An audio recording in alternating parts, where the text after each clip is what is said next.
86e leçon. À l'école primaire. L'institutrice s'adresse à ses élèves à la fin de la leçon. Eh bien, les enfants, je vous ai appris les temps de tous les verbes. Vous connaissez le présent, le passé, le futur et l'imparfait. J'espère que vous avez bien compris. Voyons. Chloé, si je te dis « je me suis lavé, tu t'es lavé, il s'est lavé, nous nous sommes lavés, vous vous êtes lavés, ils se sont lavés », qu'est-ce que c'est? Ben, mademoiselle, c'est dimanche. Passons à autre chose. Benoît, nous avons parlé de sens civique et de l'écologie. Alors, qu'est-ce qu'on fait d'une voiture qui est trop vieille, qui est rouillée et dont on ne veut plus? On la vend à mon père, mademoiselle. Aïe, qu'est-ce que j'ai mal au genou, dit le cancre. Un peu de migraine, je suppose, dit son professeur. Exercice. Passons à autre chose, si vous voulez bien. Quel jour sommes-nous? C'est mardi. Qu'est-ce que j'ai mal à la tête? Je me suis adressé au bureau de renseignement. Qu'est-ce qu'on fait de ce vieux meuble?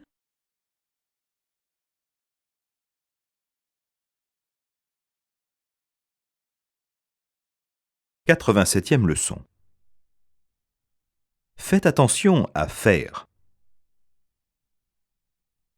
Voici quelques exemples de l'emploi du verbe faire.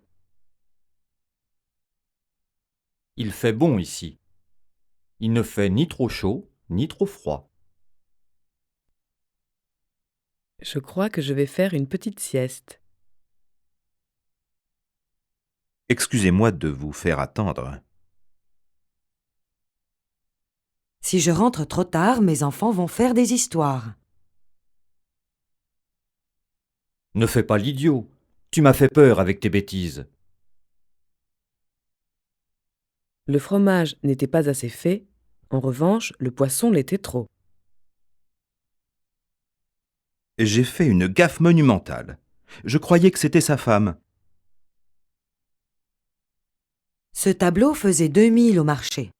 Je l'ai payé 1000. On vous a refait. Si tu leur téléphones maintenant, tu feras d'une pierre deux coups. L'habit ne fait pas le moine. Il a gagné au loto, mais il a perdu son ticket. Faut le faire. Exercice. Il a fait d'une pierre deux coups. Je crois qu'il fait une sieste. Excuse-nous de te faire attendre.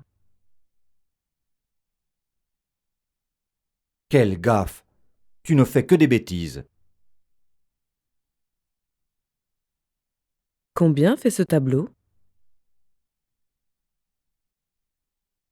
On t'a eu, mon pauvre ami.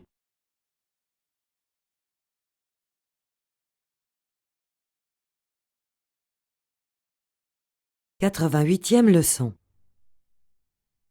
Le petit écran. De plus en plus, la télévision prend une place majeure dans notre vie, qu'on le veuille ou non. Les téléviseurs sont partout. Presque tous les foyers en possèdent au moins un. Et le nombre de chaînes augmente d'année en année. Avec le câble et le satellite, on peut en recevoir jusqu'à 200 ou 300. En France, la télé, comme on dit, est financée en partie par la publicité et dans le cas des chaînes publiques, par la redevance audiovisuelle. Côté émission, il y en a pour tous les goûts. Une soirée typique commencera avec un jeu et une série, suivi du journal et de la météo. On enchaîne avec un divertissement ou un téléfilm, ou peut-être une soirée thématique. Certaines chaînes propose des films inédits à la télévision, qu'on peut acheter à la séance avec une télécommande. Mais il y a ceux qui ne supportent pas le petit écran. Comme cette femme qui confie à son ami « Mon fils regarde tellement la télé que si tu lui dis « Viens regarder ce magnifique coucher de soleil », il te demande « C'est sur quelle chaîne ?» Exercice.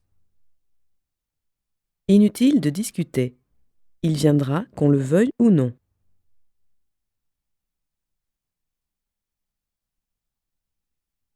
Viens vite regarder cette émission, c'est hilarant.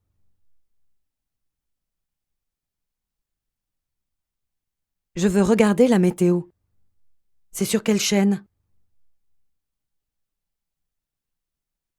Son livre est inédit en France.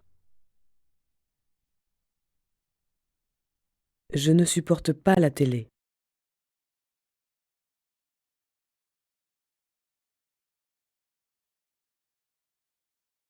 « 89e leçon. Le Tour de France. Cette célèbre course cycliste a beaucoup changé depuis sa création en 1903. À cette époque, le Tour ne comptait que 6 étapes, tandis qu'aujourd'hui, il en compte plus de 20. Et aussi, à son origine, le Tour ne quittait pas la France, alors que de nos jours, les coureurs se rendent en Espagne, en Belgique, aux Pays-Bas. L'année dernière, 150 participants venus de partout ont couru. Le Belge Robé a porté le maillot jaune pendant 3 jours de suite. Et le Français Moutet l'a porté pendant 15 jours. Il ne l'a perdu qu'une fois, lors d'une étape contre la montre. La dernière étape, l'entrée triomphale dans Paris, était passionnante. Le Français et le Belge se sont disputés la première place pendant 12 kilomètres. Puis le Français a crevé et a dû s'arrêter. Voilà pourquoi le Tour de France a été gagné par un étranger. Exercice. Il vient de rentrer d'un séjour aux Pays-Bas et il est crevé.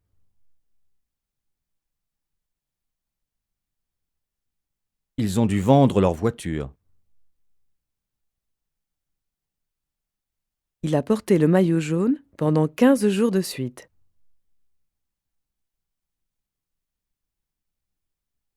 Ne nous disputons pas, ça n'en vaut pas la peine.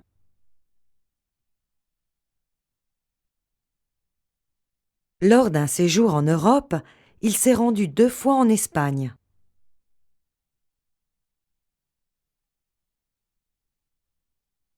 Il l'a perdu en 1909.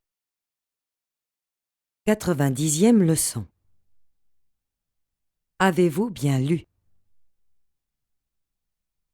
Quand le Tour de France a-t-il été créé?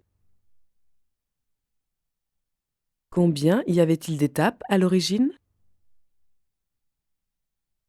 Combien y en a-t-il aujourd'hui ?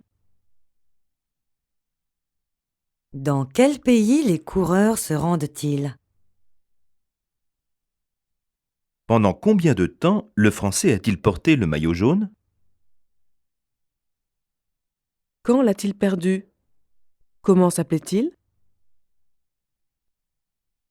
Pourquoi le Français s'est-il arrêté ? Je suis en train de lire un bouquin passionnant. Il y a un tel suspense. On ne sait pas si ça va finir bien ou en catastrophe. J'espère que tu me le prêteras quand tu l'auras fini. Je suppose que c'est un roman policier. Pas du tout, c'est un livre de cuisine. Exercice. Je te le prêterai dès que je l'aurai fini.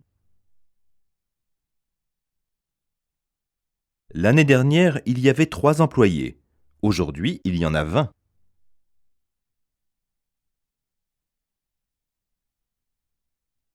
Ce bouquin est vraiment passionnant.